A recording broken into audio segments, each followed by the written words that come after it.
అందరికీ నమస్తే అండి. ఈరోజు పొద్దున్నే 7:30కి నాకు ఒక షాకింగ్ న్యూస్ తెలిసింది. యాక్చువల్లీ ఇంతకుముందే మన సబ్స్క్రైబర్స్ ఒకరిద్దరు నాకు చెప్పారు. కానీ ఈరోజు నాకు వీడియోతో సహా చూపించారు. అదేంటంటే సాక్షి టీవీ కొమ్మినేని గారి డిబేట్లో మన ఛానల్ వీడియోస్ బైట్స్ వాడుతున్నారు. మన ఛానల్లో వచ్చిన కంటెంట్ లైన్స్ వాడుతున్నారు. మన ఛానల్ని చూపిస్తున్నారు. దానిలో మన వీడియో బిట్లుగా కట్ చేసి చూపిస్తున్నారు. ఈరోజు పొద్దున్న నేను చూసా 7:30కి ప్లే అయిన దానిలో. ఇక్కడ నాకేమీ అభ్యంతరం లేదు. కానీ నేను ఒకటి మాత్రం చెప్పదలుచుకున్నా.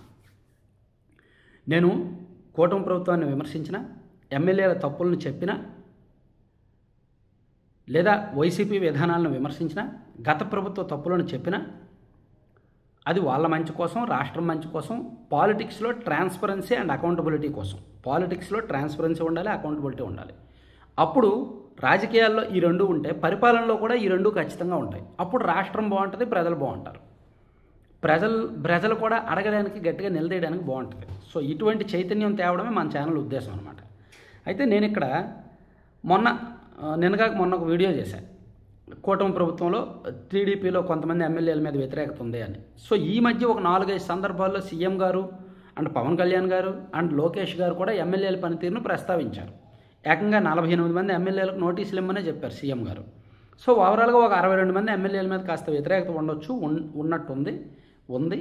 సో అది పార్టీకి సంబంధించిన ఒక నివేదికలో కూడా బయటకు వచ్చింది అని నేను మొన్న వీడియో చేస్తే దానిలో నేను మంచి చెడు అన్నీ చెప్పాను. పాజిటివ్ చెప్పాను, నెగిటివ్ చెప్పాను, అనలైజ్ చేశాను. అందులో సాక్షి టీవీకి కావాల్సిన, వైసీపీకి కావాల్సిన ఒక్క చిన్న ముక్కని, ఒక 4-5 సెకండ్ల చిన్న ముక్కను కట్ చేసుకొని వాళ్ళు వాడుకున్నారు. ఇది ఎంతవరకు కరెక్టు? నిజంగా నా వీడియోస్ వాడాలి అంటే మొత్తం వాడేయండి. నేను 5 నిమిషాలు వీడియో చేస్తే 5 నిమిషాల వీడియో వాడేయచ్చు. నేనేమనుకోను, నేను కాపీరైట్స్ చేయను. కానీ దాన్ని కట్ చేసి ముక్కలు వాడడం వల్ల నాకు లేని ఇంటెన్షన్ని ఆపాదించినట్టు ఉంటుంది. నా క్లియర్ వాయిస్, నా క్లియర్ ఇంటెన్షన్ బయటకు వెళ్ళదు. సో సాక్షి అలా చేయడం కరెక్ట్ కాదు. వాళ్ళకి కావాల్సిన ముక్క మాత్రమే వాళ్ళు వాడుకోవడం కరెక్ట్ కాదు. వాడాలంటే మొత్తం వాడండి, కానీ మీకు కావాల్సిన ముక్కలు వాడతామంటే మాత్రం కుదరదు. అది కరెక్ట్ కాదు. కొమ్మినేని గారికి కానీ సాక్షి టీవీ యాజమాన్యానికి కానీ నా రిక్వెస్ట్ ఇది. ఎందుకంటే గతంలో ఎప్పుడు వైసీపీ అధికారంలో ఉన్నప్పుడు 2022-23 ఆ టైంలో తెలుగుదేశం పార్టీ అనుకూల ఛానల్స్ నన్ను అడిగారు, డిబేట్లో ప్రతిరోజు సాయంత్రం డిబేట్లో కూర్చోమని అడిగారు, డిబేట్కి రమ్మని అడిగారు, లేదా అనాలిసిస్ వీడియో రోజుకు ఒక వీడియో చేయమని అడిగారు. దానికి కొంచెం భారీగానే ఇస్తూ ఉన్నారు. మెయిన్ స్ట్రీమ్ మీడియా, పెద్ద మీడియా కావడంతో నేను ఆలోచించాను. కానీ అందులో చేస్తే నా ఛానల్ వ్యూస్ పడిపోతాయేమో, ప్లస్ ఒక ముద్ర పడిపోద్దామని నేను ఒప్పుకోలేదు. నేను వెళ్ళలేదు. అప్పుడప్పుడే నా ఛానల్ ఎదుగుతోంది. 2022-23 ఆ టైంలోనే మన ఛానల్ ఎదుగుతోంది. సో ఆ టైంలో నేను వాళ్ళ కంటెంట్ మీద దృష్టి పెట్టి, వాళ్ళ డిబేట్ మీద దృష్టి పెడితే మన ఛానల్ మీద ఎఫెక్ట్ పడుతుందని నేను వెళ్ళలేదు, ఇంట్రెస్ట్ చూపించలేదు. ఈవెన్ వీడియోస్ కూడా ఇవ్వలేదు. వాళ్ళు మన వీడియోల్లో ముక్కలు వాడుకుంటానన్నా ఒప్పుకోలేదు. నేను అప్పుడు మన వీడియోల్లో వాళ్ళకి కావాల్సిన ముక్కలు వాడుకుంటానన్నారు. అప్పుడు వైసీపీ చేసిన తప్పులు చెప్పినప్పుడు వాళ్ళు అడిగితే ఒప్పుకోలేదు. దాంతో వాళ్ళు వాడలేదు. కానీ వీళ్ళు కనీసం నాకు సమాచారం లేదు, నాకు మెయిల్ చేయలేదు, నన్ను అడగలేదు. ఎలా వాడేస్తున్నారు అట్లా? పోనీ వాడారే అనుకో, ఒక చిన్న ముక్కని, వాళ్ళకి కావాల్సిన ముక్కనే వాడడం ఏంటి? నేను 5 నిమిషాల వీడియోలో మంచి చెడు రెండూ చెప్తాను. మంచిని వదిలేసి చెడుని మాత్రమే ప్రజెంట్ చేయడం ఏంటి? నాణ్యానికి 2 కోణాలు చెప్తున్నప్పుడు నాణ్యంలో ఒక కోణమే ప్రజెంట్ చేయడం ఏంటి? ఓకే, అలా ప్రజెంట్ చేయాలి అనుకుంటే నేను వైసీపీ విధానాలను వ్యతిరేకిస్తున్నా. YSR Congress party social media చేస్తున్న ఫేక్ ప్రచారాలను తప్పుపడుతున్నా. జగన్మోహన్ రెడ్డి గారు రాజకీయ విధానాలను తప్పుపడుతున్నా. జగన్మోహన్ రెడ్డి గారు మళ్ళీ గెలిచే అవకాశం లేదు అని కొన్నిసార్లు చెప్తున్నా. కూటమే పదే గెలిచే అవకాశం ఉంది, ఒక 20 ఏళ్ల పాటు కూటమే ప్రభుత్వాన్ని స్థాపిస్తుంది, పునాదులు స్ట్రాంగ్గా పడ్డాయి అని కొన్ని వీడియోస్లో చెప్తున్నా. అవి కూడా వేయండి, ఆ ముక్కలు కూడా కట్ చేసి వేయండి. వైఎస్ఆర్ కాంగ్రెస్ పార్టీ వాళ్ళు చేస్తున్న అవినీతి, టీటీడీ కల్తీనే అవినీతి, 240 కోట్ల టెండర్లో జరిగిన భాగవతం మీద వీడియో చేశారు, అది కూడా వేయండి.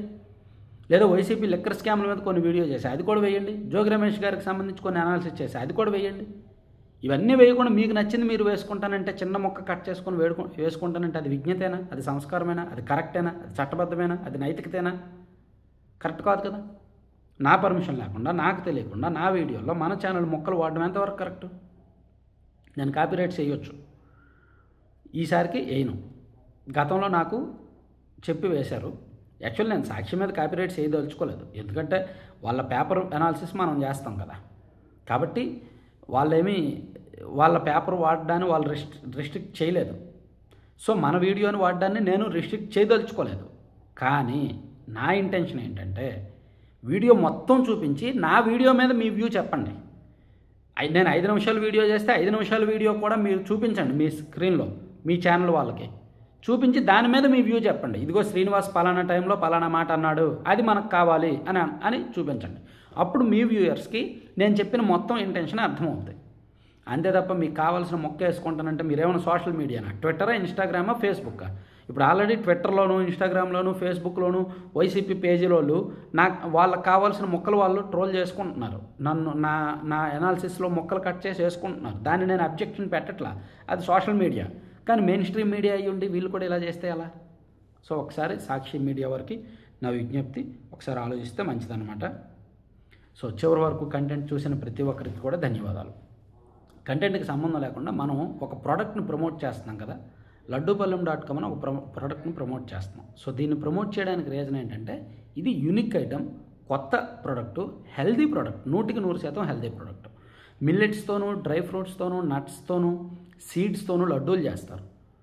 సో వీళ్ళ దగ్గర ఒక 20 రకాల పైగా లడ్డూలు ఉంటాయన్నమాట. అవన్నీ హెల్దీ ఇంగ్రీడియంట్స్తో చేసే, టేస్ట్ చాలా బాగుంటాయి, డెలిషియస్గా ఉంటాయి. సో వీలైతే బుక్ చేయండి. అలాగే మిల్లెట్స్తో హాట్ స్నాక్స్ చేస్తారు వీళ్ళు. పిల్లలు స్కూల్ నుంచి వచ్చాక మనం ఏ జంక్ ఫుడ్, ఫాస్ట్ ఫుడ్ ఇచ్చాకంటే, మ్యాగీ లాంటివి ఇచ్చాకంటే ఇవి ఇవ్వండి. సో ఇవి ఇవ్వండి, బాగుంటుంది. అలాగే మీరు పెద్దవాళ్ళు అయితే ఏబీసీ పౌడరు, ప్రోటీన్ పౌడరు పిల్లలకి పాలల్లో వేసి హార్లిక్స్, బూస్ట్, బోర్న్విటా ప్లేస్లో ఇవ్వచ్చు. ఏబీసీ పౌడరు, ప్రోటీన్ పౌడర్ ఇవ్వచ్చు. పెద్దవాళ్ళు అయితే మొరింగా పౌడరు అండ్ జామాకు పౌడర్ తాగొచ్చు. సో ఇవన్నీ మీకు లడ్డూపల్లెం.comలో అందుబాటులో ఉంటాయి. అండ్ 9997839994 ఆ నెంబర్కి మీరు కాల్ చేసి లేదా వాట్సాప్ చేసి మీకు కావాల్సిన ఆర్డర్ చేసుకోవచ్చు.